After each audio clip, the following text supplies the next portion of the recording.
Hey, good morning, everybody. Woke up this morning in hopes of, getting a result, which part of me expected there not to be a result, but the other part of me was kind of hopeful. I'm glad I didn't stay up till 1, 2, 3 in the morning like I did the last election, just to see it through. Um,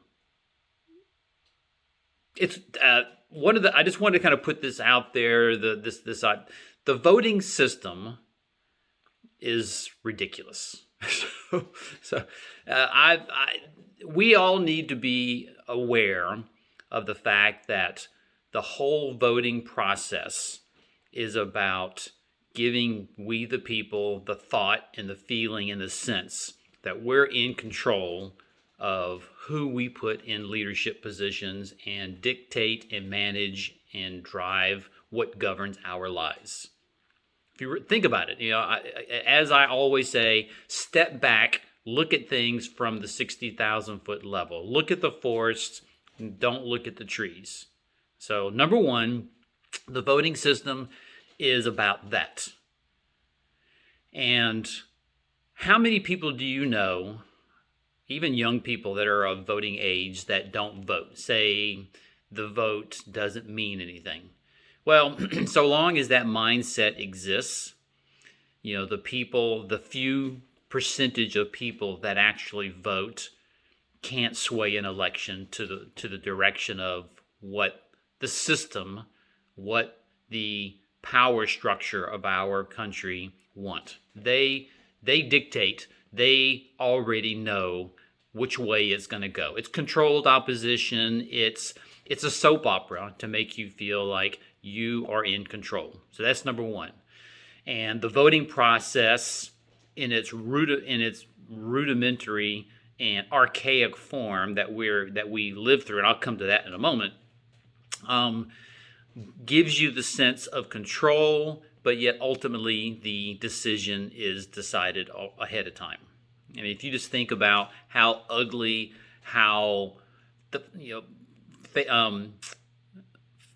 hanging chads, if you remember that. So if you just think about how the voting process goes, how archaic it is, it's already decided. I think President Trump came out of nowhere. He was an unpredictable factor, which is why they so viciously attacked him once he said he was going to vote. He was not part of the plan. They had no control over him. It was an anomaly, and that's how Trump got into office. And when this time around, they were more ready for him, which is why Biden, who has no business whatsoever getting one vote, is neck and neck with Trump. I mean, that alone right there should, at some level, wake you up to something that's going on here. So my theory, and I'm pretty confident in this theory, is that the political process and the voting process is by design to make make me, make we the people, make us feel like we're in control, and we don't en masse rise up and take control of our government. That's what it's designed for. The only way we can overcome and have our voice heard is if we vote en masse, meaning everyone vote. If everyone voted, everyone thoughtfully voted, everyone went to the polls and did their part, everyone, they can't control that. They can manipulate, they can swing, they can massage votes one way or another based on the percentage of people that typically vote. They have control of that, they know that, and that's also why they make the voting process as difficult as it is. So, number one, the voting system I think it's rigged. I think they know exactly where they want to go. There's controlled opposition on both sides. So even if some little wrinkle happens in the system, it's still their system, and they can still direct things. I think Trump was an anomaly the last time. They weren't prepared for him, and he won. And this time they were prepared, and that's why Biden is neck and neck with Trump, possibly not gonna make it. I think Trump knows this, and he's gonna litigate the hell out of it, which is why it was so important to get that Supreme Court justice put in place. But unless we vote en masse, which is why everyone was saying, go vote. Everyone has to vote so that our voice, if that would have happened, if everyone would have gone out and voted, despite the cumbersome nature of our voting system, then we wouldn't be seeing what's going on. Now, one side note to all that is, everything, the propaganda engine is in full steam, and it can certainly communicate whatever they want to communicate, regardless of the facts. That's another thing. I mean, what the hell? What the hell do we really know with the archaic nature of our voting system? So that's number one. The other point I wanted to make, and I've made this point before, is that I'm a technologist. A lot of you out there are technologists. You know technology. And we have no business whatsoever voting the way we're voting. Look at your tax systems. Look at the DMV systems. Look at all of the systems out there where it is important for the balance sheets to be checked and cross-checked. I have to pay my taxes at the end of the year. I log in with my unique ID. I pay my taxes on their books. They check the box that I paid my taxes, and it's done. My Visa, my American Express bill, a bill comes to me, it notifies me I've got to pay my bill, I pay my bill, the balance sheet, the accounting systems basically check a box, it's been paid. When you pay your taxes at the end of the year, all of these systems, through technology, uniquely identify you and ask you what you need, what they need of you. You do it, and that thing is checked off.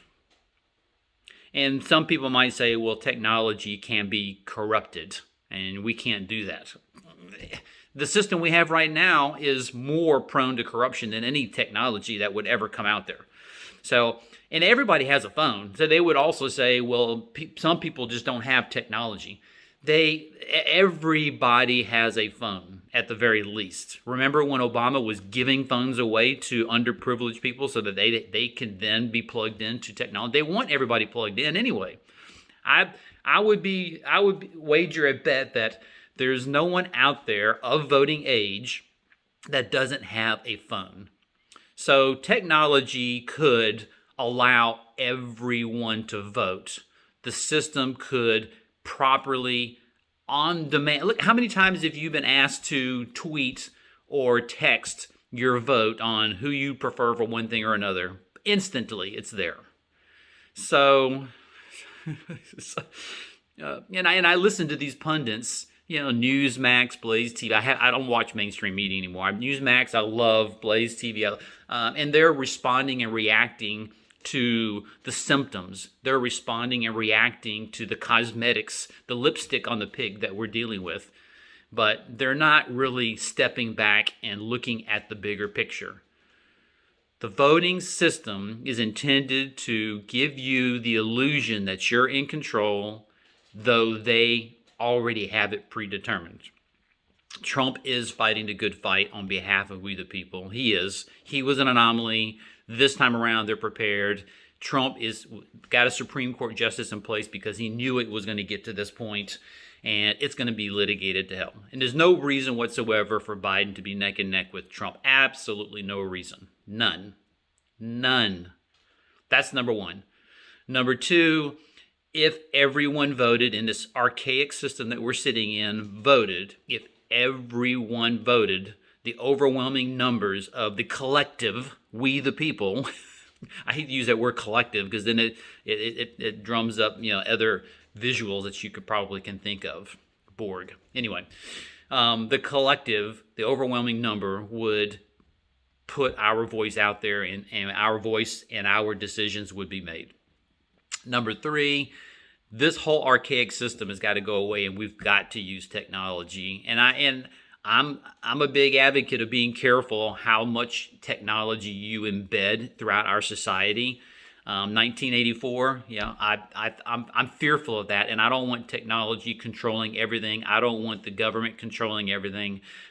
There is a fine line between productive usefulness and overproductiveness and control. So, but in any event, technology is what needs to be used for the voting system.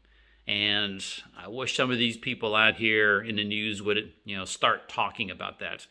We have the ability to control, manage, and get everyone, number one, to vote because it'll be easy. And then number two, and again, in this voting system I'm talking about, you could also disclose information on all your candidates, all of these candidates that are competing for your vote, instead of making it so difficult to know what they're about.